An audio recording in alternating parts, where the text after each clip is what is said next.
भारत में सरकारी टीचर कैसे बने, कौन कौन सा कोर्स करना पड़ता है इसके लिए, कौन कौन से एग्जाम देना जरूरी है, क्वालिफिकेशन क्या होना चाहिए, एज क्या होनी चाहिए, सैलरी कितनी मिलती है, कहां कहां जॉब लग सकती है। ऐसे बहुत सारे ऐसे क्वेश्चंस हैं जिसके बारे में कुछ लोगों को जानकारी है, कुछ लोगों को आधी अधूरी जानकारी है, या कुछ लोग बिल्कुल उत्सुक हैं इसको बेसिक से जानने में, जो शायद इसकी शुरुआत कर रहे हैं। तो आज के वीडियो में इकलौता वीडियो रहेगा जो आपको इनकी संपूर्ण जानकारी दे देगा। और इस गवर्नमेंट टीचर के बारे में मैं आपको बता दूं कि आप जानते हैं कि गवर्नमेंट टीचर के अलग अलग स्तर होते हैं। तो आपको एक तो प्राइमरी टीचर होते हैं, इससे पहले प्री प्राइमरी भी होते हैं जिसको आप नर्सरी टीचर बोलते हैं या प्ले स्कूल के टीचर बोलते हैं।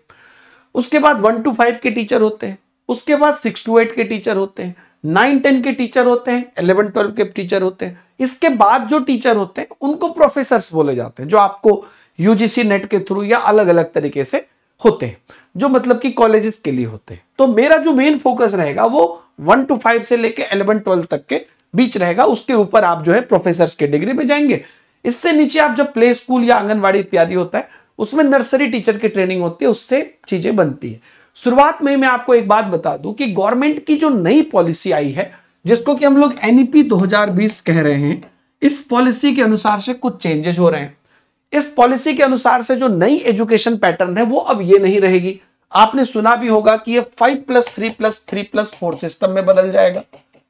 इसमें क्या होगा कि कक्षा जो 2 तक है वो नर्सरी, एलकेजी, यूकेजी, कक्षा 1, कक्षा 2 वो शुरुआती 5 में आएगा। फिर उसके बाद 3, 4, 5 इसमें, फिर 6, 7, 8 इसमें, फिर 9 से 12 इसमें। तो उसके बाद कुछ बदलाव हो रहे हैं, कुछ आगे होंगे, लेकिन अमूमन जो बात मैं बता रहा हूं यह आपको आगे के लिए भी यूजफुल होगा। पहले बीएड डीएलएड कोर्स होता था, अभी भी हो रहा है। आने वाले समय में इंटीग्रेटेड कोर्स होगा, है ना, जो आईटीईपी के नाम से जाना जाता है। तो ये सब चेंजेज होंगे, लेकिन अमूमन जो बेसिक से प्रो तक बात है वो सब मैं आपको बताता हूं। अगर आप गवर्नमेंट टीचर बनना चाहते हैं तो मिनिमम डिग्री आपकी होनी चाहिए 12th, ठीक है। अगर आप 1 to 5 के टीचर बनना चाहते हैं तो आपको जो मिनिमम डिग्री चाहिए, यहां पर आप जो है 12th डिग्री से टीचर बन सकते हैं। इसको हम लोग बोलते हैं पीआरटी टीचर।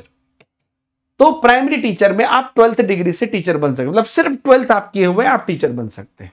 सिर्फ 12th ही नहीं चाहिए, और भी इसमें चीजें चाहिए, लेकिन 12वीं जो क्वालिफिकेशन है वो 12वीं होनी चाहिए।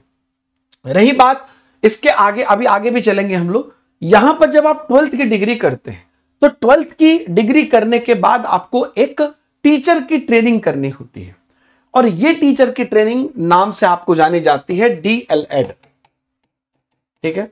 ये ट्रेनिंग आपको करना जरूरी है। 12th के साथ साथ आपको डीएलएड की ट्रेनिंग करना जरूरी है। एज के बारे में मैं अमूमन बता दूं कि एज जो है बेसिक 30 साल, है ना, तक मिनिमम रहती है प्राइमरी लेवल पर, और अलग अलग लोगों के लिए, महिलाओं के लिए अलग अलग जगह पर अलग अलग तरह से छूट भी रहता है, अलग अलग जो जितने भी रिजर्वेशन है उसके आधार पर। ये प्राइमरी लेवल पर। टीजीटी लेवल पर जो बेसिक मैक्सिमम एज होता है वो 35 साल होता है, और पीजीटी लेवल पर 40 साल होता है। और इन सब में छूट होती है आपके अलग अलग सिचुएशन के हिसाब से, और कई बार कई स्टेट या कई सेंटर के दो अलग अलग तरह के भी कुछ एक्सेप्शन भी हो रहते हैं रूल्स में, लेकिन ये बेसिक मैंने आपको बता दिया। पीआरटी के लिए 35 साल, इसको पीआरटी बोलते हैं, इस दोनों को टीजीटी बोलते हैं। पीआरटी के लिए 30 साल, इस दोनों को टीजीटी बोलते हैं, इसके लिए 35 साल, और 11 से 12 के लिए 40 साल रहती है। उसके बाद छूट वगैरह रहती ही रहती है। तो यहां पर आपको अगर 1 to 5 में टीचर बनना है तो आपको 12th करना है, प्लस आपको डीएलएड करना है। अब यहां पर क्या होता है, टीचर आप 2 जगह बन सकते हैं किसी भी लेवल पर, एक तो स्टेट गवर्नमेंट में, एक सेंट्रल गवर्नमेंट में। स्टेट में क्या है कि आप जिस स्टेट से उस स्टेट में तो बन ही सकते हैं, उसके अलावा कुछ ऐसे स्टेट हैं जो बाकी राज्यों को भी मौका देता है, तो वहां पे भी आप बन सकते हैं। तब उसमें क्या होता है, एक कॉमन एग्जाम होता है ना, जिसको हम लोग बोलते हैं सीटेट, है ना। सीटेट की पेपर 1 होती है, जिस सीटेट की पेपर 1 से आपको जितने भी सेंट्रल लेवल के एग्जाम है, जैसे कि आपका केवीएस है ना, या एनवीएस में तो प्राइमरी नहीं होता है, और इस लेवल पर और भी जो भी अलग अलग एग्जाम्स हो सकते हैं, वो जो सेंट्रल लेवल के हैं ये आपको यहां पर जो है मौका दे देता है सीटेट पेपर 1 आपको करने के बाद। कई जगह पे क्या होता है कि वो सीटेट को नहीं मानते, वो अपना पेपर 1 कराते हैं। अब जैसे राजस्थान में देखिएगा तो वो रीट लेवल 1 कराते हैं। तो कहने का मतलब ये हो गया कि आप 12th प्लस डीएलएड कर लिए, अब या तो आप सीटेट पेपर 1 से, या तो मैं यहां पर सिर्फ लिख देता हूं स्टेट पेपर 1, है ना, स्टेट। आप उस स्टेट का जो पेपर 1 होता है यानी 1 to 5 के लिए होता है, उसको आपको क्वालिफाई करना है। फिर उसके बाद इसके आधार पर आपको जो है, अगर सीटेट के बेसिस पर है, सेंट्रल भर्ती है, या आपके स्टेट में जैसे बिहार में सीटेट के लेवल पे ही पेपर 1 में मौका मिल जाता है, यानी कि 1 to 5 में मौका मिल जाता है, केवीएस में सीटेट पे मिल जाता है। कई स्टेट से अगर आप बिलोंग्स करते हैं तो वहां पर आपको वहां का स्टेट चाहिए, है ना, तो उसके बेसिस पर फिर आप जो है भर्ती परीक्षा में शामिल होते हैं। ये पूरी आपकी जर्नी होगी। ठीक, अगर 6 to 8 और 9 10 की बात करें तो यहां पर एक कंफ्यूजन लोगों में होती है। दोनों के लिए चाहिए ग्रेजुएशन, है ना, दोनों के लिए क्या चाहिए, ग्रेजुएशन। अब कई जगह पे क्या होता है, इन दोनों का अलग अलग पेपर नहीं होता है। जैसे सेंट्रल भर्ती लीजिएगा, केवीएस टीजीटी बोलते हैं, उसमें 6 to 8 9 10 अलग अलग नहीं बोलते हैं। ठीक है, इसमें कई बार हाईकोर्ट में भी मामला गया है कि यार ये 6 to 10 है टोटल, क्योंकि दोनों ग्रेजुएशन लेवल के स्टूडेंट अप्लाई करते हैं। कहीं कहीं पे अलग है, जैसे बिहार में अलग है ना। तो यहां पर क्या होता है, जहां पर कंबाइंड होता है दोनों का, तो वहां पर इस दोनों के लिए आपको सीटेट पेपर 2 मांगता है। वो सीटेट पेपर 2 बेसिकली 6 to 8 के लिए होता है। जो जब भी कोई टीजीटी की सिर्फ भर्ती आती है, 9 10 के अलग से नहीं आती है, तो वो सीटेट पेपर 2 मांग लेता है। जैसे कि मैं आपको बताता हूं, एक तो आपने 6 to 8 किया है, और यहां पर मैं ट्रेनिंग का भी समतुल्य लिख दूं, 6 to 8 में के लेवल पर जो है डीएलएड भी चलता है ना। फिर इसके बेसिस पर, और लेकिन यहां पर आपको डीएलएड या आपको बीएड करना होता है। सही अगर मैं बात बताऊं तो बीएड का यहां पर ज्यादा जगह पे वैल्यू है। कई जगह पे ऐसा होगा, टीजीटी की भर्ती निकली है, लेकिन आप ग्रेजुएशन के साथ अगर आप बीएड नहीं है तो वो अप्लाई नहीं करने देगा, समझ गए। तो वहां पर graduation plus BEd plus CTET paper 2 मांग लेगा। कहीं कहीं पर जब 6 to 8 की अलग से भर्ती आई है, वहां पर आपको ग्रेजुएशन और डीएलएड है तो आपको 6 to 8 के समतुल्य मान लेगा, समझ गए। लेकिन अगर पूरी टीजीटी की बात आ जाएगी तो वो कई बार डीएलएड को माने नहीं करते हैं, उनको बीएड ही चाहिए, है ना। रिसेंटली ईएमआरएस की भर्ती आई थी, वहां पर यही बात हुई थी। तो ग्रेजुएशन है प्लस आपका डीएलएड या बीएड है, इसलिए मैं दोनों लिख रहा हूं, प्लस आपका सीटेट पेपर 2 है। अगेन यहां पर अगर आप किसी स्टेट से बिलोंग करते हैं तो आपके स्टेट का पेपर 2 आपको क्लियर करना है। फिर इसके बाद आपकी स्टेट की भर्ती परीक्षा होती है। तो एक्चुअल में किसी भी परीक्षा को यहां पर एक तो पात्रता परीक्षा बोलते हैं, जो मैं आपको बोल रहा हूं स्टेट का पेपर 2 या सीटेट, ये क्या है, सेंट्रल टीचर एलिजिबिलिटी टेस्ट या स्टेट टीचर एलिजिबिलिटी टेस्ट। तो ये पास करना होता है, फिर आप भर्ती परीक्षा में बैठते हैं। तो ये जो है ना, ये एक सिचुएशनल प्रोसेस, मतलब ये एक नॉर्मल प्रोसेस है, ये एक सिचुएशनल प्रोसेस है। ये नॉर्मल कैसे हुआ, यहां तक नॉर्मल इसलिए हुआ क्योंकि ग्रेजुएशन आपको करना ही है, डीएलएड आपको या बीएड करना ही है, सीटेट पेपर 2 आपको या पेपर 1 आपको करना ही है, सेम इसमें या इसमें। तो अब इससे क्या हो जाएगा, आप एक पैटर्न पर आ गए।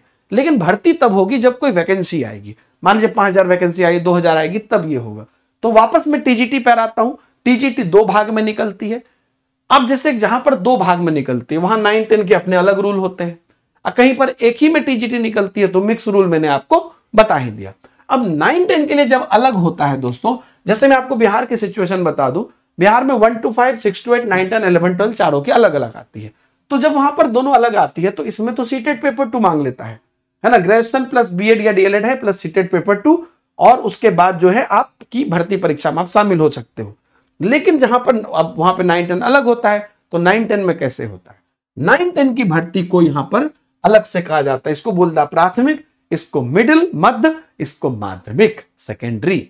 तो अब इसको जब बोला जाता है तो अगेन इसमें क्या होता है, ग्रेजुएशन तो आपको चाहिए ही, प्लस बीएड तो आपको चाहिए ही, प्लस यहां पर आपको वो स्टेट अपना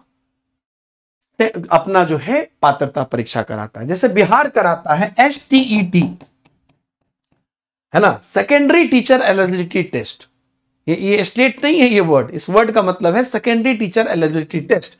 अब इसका यहां पर ये पेपर 1 कराएगा इसके लिए और पेपर 2 कराएगा इसके लिए, समझ में आ गई बात।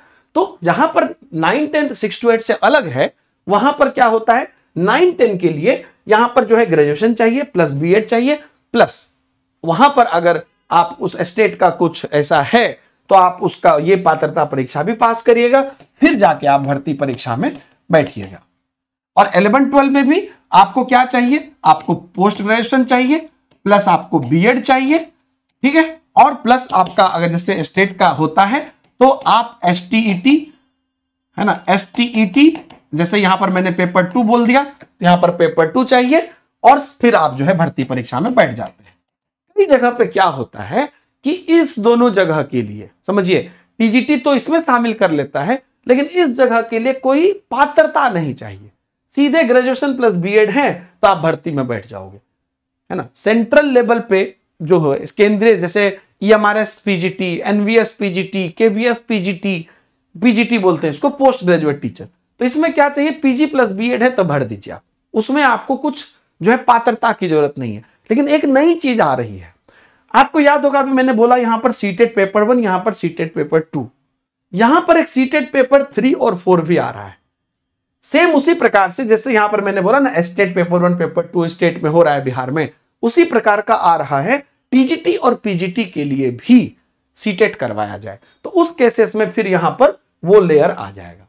तो अभी जिस स्टेट में वो लेयर है वहां है, जहां नहीं है वहां डायरेक्ट होती है, यानी कि आप ग्रेजुएशन प्लस बीएड किए हैं तो यहां पे अप्लाई कर दीजिएगा। हालांकि उस केस में टीजीटी के केस में सीटेट पेपर 2 मांग लेता है, लेकिन 11-12 में तो बिल्कुल ही नहीं है।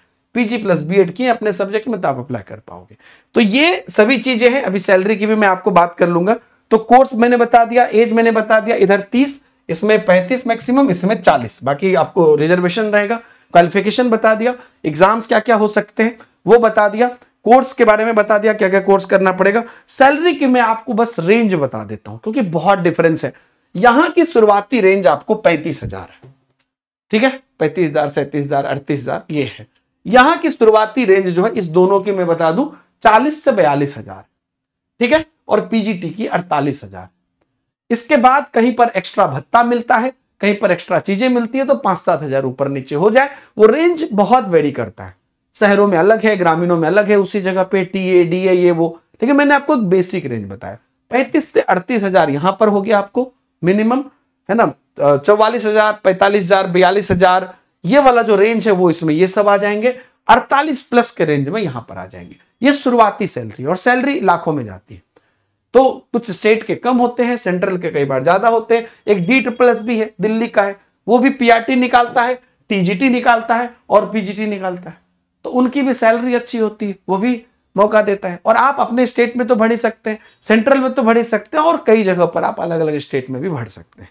तो ये पूरी दोस्तों सरकारी टीचर बनने का है। एनईपी 2020 आ रहा है, ये वाला मॉडल बदलेगा अब, लेकिन ये सभी चीजें रहेंगी ही, उसी को और अच्छे से परिमार्जित किया जाएगा।